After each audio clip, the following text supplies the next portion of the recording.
गोगा मेढ़े की हत्या करने वाले दोनों शूटर गिरफ्तार। चंडीगढ़ सेक्टर 22 में परिचित के यहाँ छुपे थे, हथियार भी मिले, नेपाल भागने वाले थे।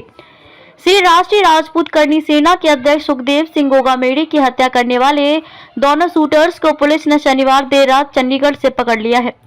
दिल्ली पुलिस की क्राइम ब्रांच को राजस्थान पुलिस के साथ जॉइंट ऑपरेशन में ये कामयाबी मिली। दोनों शूटर्स रोहित राठौड़ और नितिन फौजी को पुलिस जयपुर लेकर आएगी। शूटर्स के पास हथियार भी मिले हैं। दोनों नेपाल भागने की फिराक में थे। एडीजी क्राइम दिनेश एमएन ने बताया कि गोगा मेढ़े की हत्या करने के बाद दोनों बदमाश रामवीर के साथ बगरू टोल तक पहुंचे थे, जहां से नितिन फौजी और रोहित राठौड़ बस से डीडवाना पहुंचे। डीडवाना से दोनों ने टैक्सी ली और सुजानगढ़ पहुंचे। सुजानगढ़ से दिल्ली की बस में बैठकर रवाना हुए, लेकिन दोनों धारूहेड़ा पर ही बस से उतर गए। पीछे पीछे पुलिस चल रही थी। पुलिस ने जब बस ड्राइवर को इन दोनों के बारे में पूछा तो बताया कि दोनों धारूहेड़ा उतरे हैं, जिसके बाद पुलिस ने हरियाणा जाने वाली बस और ट्रेनों को सर्च किया। पुलिस को दोनों बदमाश की लोकेशन हिसार रेलवे स्टेशन पर मिली। वहां की सीसीटीवी फुटेज आने पर दोनों की तलाश में टीमें हिसार भेजी गई, लेकिन ये बदमाश वहां से भी हिमाचल प्रदेश के मंडी के लिए निकल गए। मंडी में इनकी लोकेशन मिलने पर टीमें रवाना हुई तो ये वहां से नितिन फौजी के गांव के रहने वाले एक व्यक्ति के घर चंडीगढ़ पहुंच गए। दिल्ली पुलिस को शनिवार दोपहर 2 बजे इनके चंडीगढ़ में होने की पुख्ता जानकारी मिली। दिल्ली पुलिस के एडीजी क्राइम रविंद्र सिंह ने राजस्थान पुलिस से संपर्क किया। Jaipur police commissioner Biju George Joseph और एडीजी क्राइम ने अपनी टीम के 7 अफसरों और पुलिसकर्मियों को इस ऑपरेशन में भेजा। पुलिस को डर था कि दोनों बदमाशों के पास हथियार हो सकते हैं। अगर पुलिस ने दोपहर या शाम को रेड किया और दोनों बदमाशों ने फायरिंग शुरू की तो कई लोगों की जान भी जा सकती है। इसलिए पुलिस ने आधी रात का इंतजार किया, जिससे किसी को नुकसान न हो और शूटर जब तक कुछ करने का प्लान बनाए उससे पहले पुलिस उन्हें पकड़ ले। पुलिस ने देर रात दबिश देकर दोनों शूटर्स को अरेस्ट किया। नितिन फौजी और रोहित राठौड़ के पास से पुलिस को कुछ हथियार भी मिले।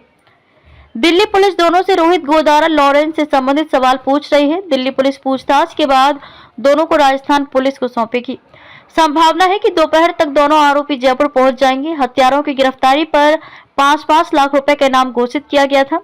परिचित को बोला था कुछ दिन बाद निकल जाएंगे। चंडीगढ़ पहुंचने के बाद आरोपियों ने परिचित को घटना की जानकारी दी थी। उसे आश्वासन दिया था कि जैसे ही पुलिस का पहरा कम होगा वे यहां से निकल जाएंगे। दोनों शूटरों का देश छोड़कर नेपाल भागने का प्लान था, लेकिन उससे पहले ही वे धरे गए। रामवीर से पूछताछ में मिले थे अहम सुराग। जानकार सूत्रों की माने तो महेंद्रगढ़ हरियाणा से गिरफ्तार हुए रामवीर जाट से जब पुलिस ने पूछताछ की तो उसने भी नितिन फौजी के कई ठिकानों के बारे में बताया था। उन पर काम करने से पहले दिल्ली पुलिस को जानकारी मिल गई थी। आज दोनों को किया जाएगा कोर्ट में पेश। दोनों बदमाशों को आज जयपुर पुलिस कोर्ट में पेश कर रिमांड पर लेगी। दोनों बदमाशों से पुलिस के कुछ सवाल हैं जो अब जयपुर कमिश्नरेट और एसआईटी की टीम उनसे पूछताछ करेगी। सवाल नंबर 1, दोनों बदमाशों ने किसके कहने पर सुखदेव सिंह गोगा मेढ़े की हत्या की? सवाल नंबर 2, दोनों बदमाशों को हथियार और कारतूस किसने मुहैया कराए? सवाल नंबर 3, नवीन की हत्या क्यों की गई थी जबकि वे दोनों को मिलाने के लिए सुखदेव के पास लेकर गया था? सवाल नंबर 4, रोहित गोदारा लॉरेंस किसने हत्या करने के लिए कहा था? सवाल नंबर 5, कितने दिनों से जयपुर में रहकर रैकी और फायरिंग की प्लानिंग कर रहे थे? सवाल नंबर 6, और कितने लोग हैं जिनकी हत्या की प्लानिंग चल रही है? सवाल नंबर 7, दोनों के पास नौकरी एजुकेशन होने के बाद हत्याकांड को अंजाम क्यों दिया? सवाल नंबर 8, दोनों रोहित और लॉरेंस गैंग से कब और किसके माध्यम से जुड़े? सवाल नंबर 9, राजस्थान में दोनों की सबसे अधिक मदद किसने की?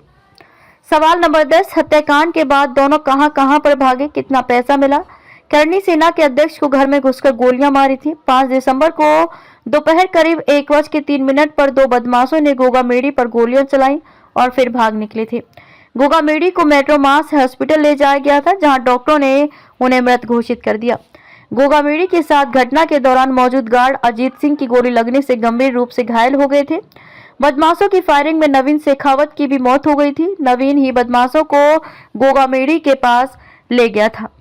हत्या से पहले पी शराब। बदमाश स्कॉर्पियो RJ 14TE 7037 से पहुंचे थे। गोगा मेढ़े के घर के बाहर खड़ी बदमाशों की स्कॉर्पियो में पुलिस को एक बैग, शराब की बोतल और खाली गिलास मिले थे। नवीन ने 30 नवंबर को मालवीय नगर में रेंट पर गाड़ी देने वाले इमरान से 5000 रुपए किराए पर स्कॉर्पियो ली थी। 5 दिसंबर दोपहर 12:30 बजे तक नवीन ये स्कॉर्पियो लेकर अकेला घूमता नजर आया था। वैशाली नगर स्थित नर्सरी सर्किल के पास महज 2 मिनट के लिए स्कॉर्पियो बंद हुई थी। इसके बाद दोबारा वहां से रवाना होकर सुखदेव सिंह गोगामेड़ी के घर के बाहर रुकी थी।